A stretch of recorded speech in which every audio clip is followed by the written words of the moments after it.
Hello student, welcome back वारिस education centre. तो student, आज की क्लास हमारी स्टार्ट होती है। हमारा ज्योग्राफी का सेकंड लास्ट चैप्टर है मैन्युफैक्चरिंग इंडस्ट्रीज़। स्टूडेंट, काफ़ी इंपॉर्टेंट चैप्टर है और इसी चैप्टर से हमने क्या रखे हैं, एमसीक्यूज़ रखे हैं। स्टूडेंट, ये ज्योग्राफी क्लास आपकी सेकंड लास्ट है और इसके बाद में एक क्लास और बची है, वो भी इसी वीक में या कल आपकी एंड हो जाएगी। तो स्टूडेंट, बिना देरी किए हुए आज की क्लास स्टार्ट करते हैं।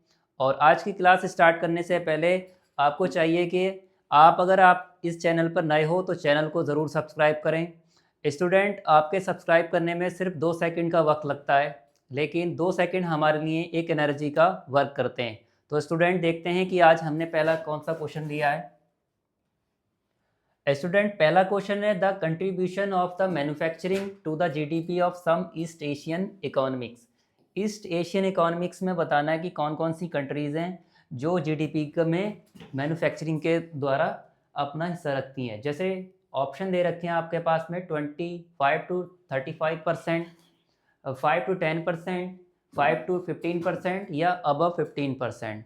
तो ईस्ट एशियन कंट्रीज़ कुछ ऐसी हैं जो 50% से अबव आपका क्या रखती हैं, मैन्युफैक्चरिंग में हिस्सा रखती हैं। जैसे आपकी एक है चाइना कंट्री और दूसरी है साउथ कोरिया। ये क्या है, ईस्ट एशियन कंपनी है जो कि 50% मैन्युफैक्चरिंग का हिस्सा रखती हैं जीडीपी में। तो राइट आंसर होगा ऑप्शन डी। अगला क्वेश्चन देखते हैं। अगला क्वेश्चन है industrial location are influenced by the availability of, यानी ऐसी जगह बतानी है इस क्वेश्चन के अकॉर्डिंग कि इंडस्ट्रीज हम कहाँ लगाते हैं, कौन सी लोकेशन पे लगाते हैं जहाँ पर ये अवेलेबिलिटी होना चाहिए, किस किस की होना चाहिए। जैसे ऑप्शन में दे रखा market, labour, raw materials and all of the above. Student, किसी भी इंडस्ट्रीज़ को लगाने के लिए सबसे पहले तो वहाँ पर मार्केट देखना होता है और लेबर भी चाहिए आपको, और रॉ मटेरियल तो सबसे ज़्यादा इम्पोर्टेंट है। तो राइट आंसर होगा student D, all of the above, यानी इंडस्ट्रीज़ वहाँ पर लगेगी जहाँ पर मार्केट होगा, लेबर होगी और रॉ मटेरियल अवेलेबल होगा। तो right answer will be D. Next question देखते हैं। On the basis of raw materials use industries are classified as. ये आपको कुछ इंडस्ट्रीज दे रखी हैं, उनको क्लासिफाइड करना है उन इंडस्ट्रीज को जो रॉ मटेरियल का यूज़ करती हैं। Public sector and private sector, basic industries and consumer industries, agro based and mineral based industries या नॉन ऑफ द अबव। तो राइट आंसर होगा option C, agro based and mineral based ऐसी industries हैं जो raw material का use करती हैं। Next question, is an example of private sector industries. 4 companies के नेम दे रखे हैं, उसमें से प्राइवेट सेक्टर को आपने बताना है, भेल, टिस्को, सेल या सेल। तो राइट आंसर होगा student option B. Option B क्यों है, क्योंकि टिस्को क्या है, एक प्राइवेट सेक्टर कंपनी है और टिस्को क्या होती है, Tata iron and steel company. तो राइट आंसर होगा ऑप्शन बी, भेल, सेल और सेल ये क्या है, गवर्नमेंट सेक्टर की कंपनीज हैं। तो राइट आंसर बी हो गया आपका। नेक्स्ट क्वेश्चन देखते हैं। Are owned and operated by the producer and supplier of raw materials worker are both, यानी कौन सी कंपनी है जिसमें प्रोड्यूसर और सप्लायर के रॉ मटेरियल का यूज़ करते हैं। Cooperative sector industries, heavy industries, light industries या पब्लिक सेक्टर कंपनीज। तो स्टूडेंट, ये होती हैं हमारी कोऑपरेटिव सेक्टर की इंडस्ट्रीज होती हैं। राइट आंसर हो गया आपका ए। नेक्स्ट देखते हैं। नेक्स्ट क्वेश्चन है student, is the only industries in the country which is the self-reliant and complete in the value chain, that is from raw material to the highest value added product। आपको 4 companies दे रखी हैं, इस company में से आपने बताना है कि ऐसी कौन सी कंपनी है जो रॉ मटेरियल से लेकर अपने एडवर्टाइजमेंट तक सारा वर्क अपने आप करती है। तो एग्रीकल्चर इंडस्ट्रीज है या टेक्सटाइल, लाइट इंडस्ट्रीज या हैवी। तो ये स्टूडेंट होती हैं ऑप्शन बी, टेक्सटाइल इंडस्ट्रीज, यानी कपड़ा वाली जो इंडस्ट्रीज होती हैं वो रॉ मटेरियल से लेकर एडवर्टाइजमेंट तक सब कुछ अपने आप करती हैं। तो राइट आंसर होगा ऑप्शन बी।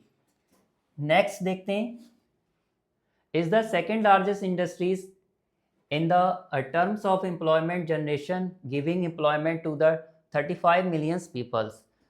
आपके पास में 4 इंडस्ट्रीज दे रखी हैं जो सबसे ज़्यादा रोजगार देती है, उस इंडस्ट्रीज का नाम बताना है इन चारों ऑप्शन में से। IT industries, semiconductor industries, agriculture या टेक्सटाइल। तो राइट आंसर होगा ऑप्शन डी, टेक्सटाइल इंडस्ट्रीज ऐसी है कि स्टूडेंट ये सबसे ज़्यादा रोजगार देती है। नेक्स्ट क्वेश्चन देखते हैं। नेक्स्ट क्वेश्चन है the contribution of the textile industries to India GDP. Textile industries का जीडीपी में पूछा है कि कितना कंट्रीब्यूशन रहता है, 20%, 50%, 4% या 10%। तो राइट आंसर होगा ऑप्शन सी, 4% टेक्सटाइल इंडस्ट्रीज का हमारी जीडीपी में क्या होता है, हिस्सा होता है। नेक्स्ट क्वेश्चन देखते हैं। The first successful textile mill was established in, यानी सबसे पहली टेक्सटाइल मिल जो लगी थी उसकी लोकेशन बताना है आपको। 4 सिटीज़ के नेम दे रखे हैं और वो सफल भी हुई। जैसे कहाँ लगी, बॉम्बे, कलकत्ता, सूरत या मद्रास। तो वो स्टूडेंट लगी थी हमारी बॉम्बे में। पहले इसको बॉम्बे कहा जाता है लेकिन आज क्या कहा जाता है, प्रेजेंट में इसको मुंबई कहा जाता है। तो पहली टेक्सटाइल कंपनी कहाँ लगी, मुंबई में लगी थी। Next, in the early years, the cotton textile industries was the concentrated in the cotton growing belt of, यानी उन स्टेट का नाम बताना जहाँ कॉटन टेक्सटाइल इंडस्ट्रीज लगी थी बहुत समय पहले। Karnataka and Andhra Pradesh, Maharashtra and Karnataka, Maharashtra and Gujarat या गुजरात एंड राजस्थान। तो ये स्टूडेंट लगी थी हमारी option C, Maharashtra and Gujarat. ऐसा क्योंकि महाराष्ट्र और गुजरात में ही हमारी कौन सी कंपनीज लगी, टेक्सटाइल कंपनी महाराष्ट्र में लगने का रीजन और गुजरात में लगने का रीजन ये था कि वहाँ पर क्या होती, कॉटन क्रॉप ज़्यादा होती है। और ये मैंने बताया था आपको कि कॉटन कहाँ हो रही है, गुजरात में। और ये मैंने मैप की क्लास ली थी तो उसमें ज़रूर बताया था कि हमारी कॉटन की क्रॉप सबसे ज़्यादा कहाँ होती है, गुजरात और महाराष्ट्र वाले रीजन में। तो राइट आंसर होगा ऑप्शन सी। नेक्स्ट देखते हैं, Which of the following is not a center of silk industries? Is a not center of silk industries, यानी सिल्क इंडस्ट्रीज का इन चारों सिटीज़ में कौन सेंटर नहीं था, मैसूर, वाराणसी, बंकुरा या औरंगाबाद। तो राइट आंसर होगा ऑप्शन डी, औरंगाबाद क्या था स्टूडेंट, सेंटर नहीं था किसका, सिल्क इंडस्ट्रीज का। नेक्स्ट देखते हैं, Which of the following is a center for woolen textile?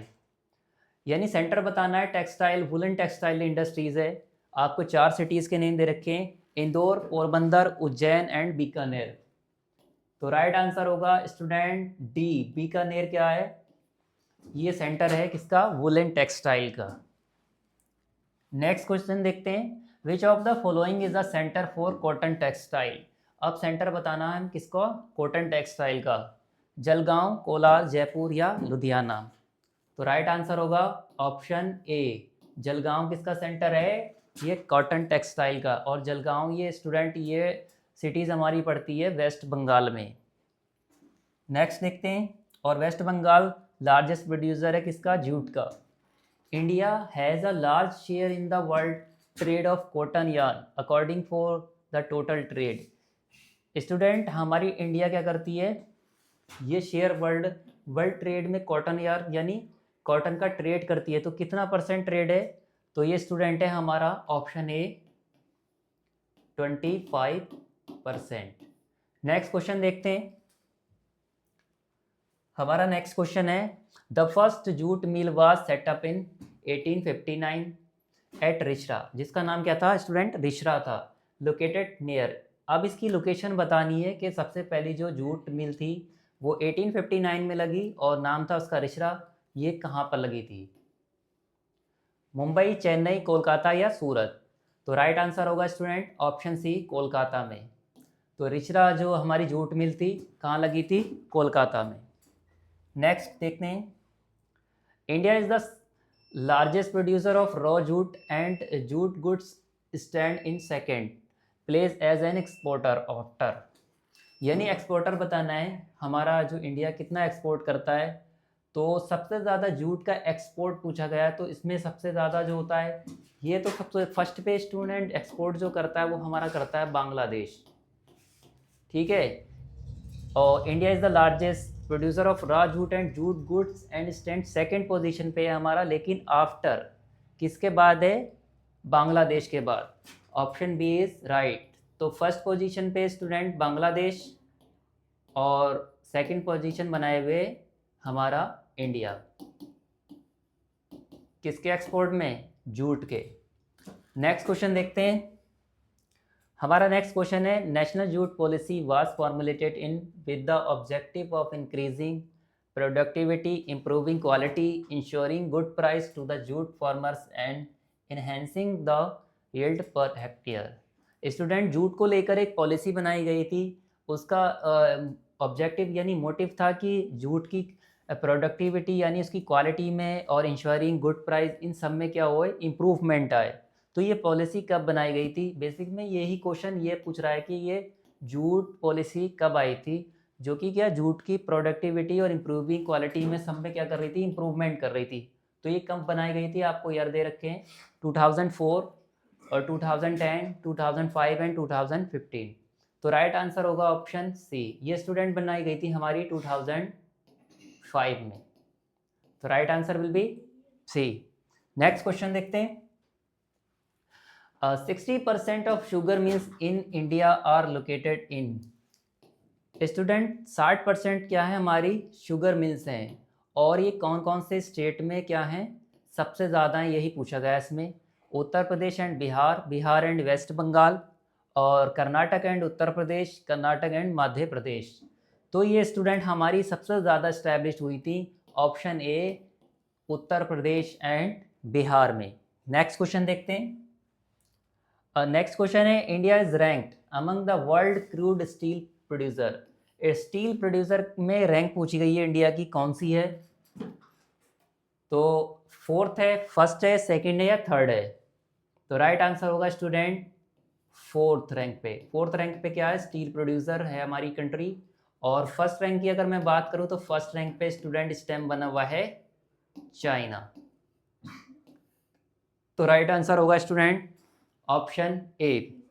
Student, ये इस क्लास का लास्ट क्वेश्चन था। उम्मीद है कि ये क्लास आपको काफ़ी पसंद आई होगी। तो स्टूडेंट, ज्योग्राफी की सिर्फ एक क्लास बची है, उस क्लास के बाद में ये क्लास 10 की ज्योग्राफी फिनिश हो जाएगी। तो कल हम उसको हो सकता है करा दें। तो स्टूडेंट, आज तक के लिए इतना ही। Thank you.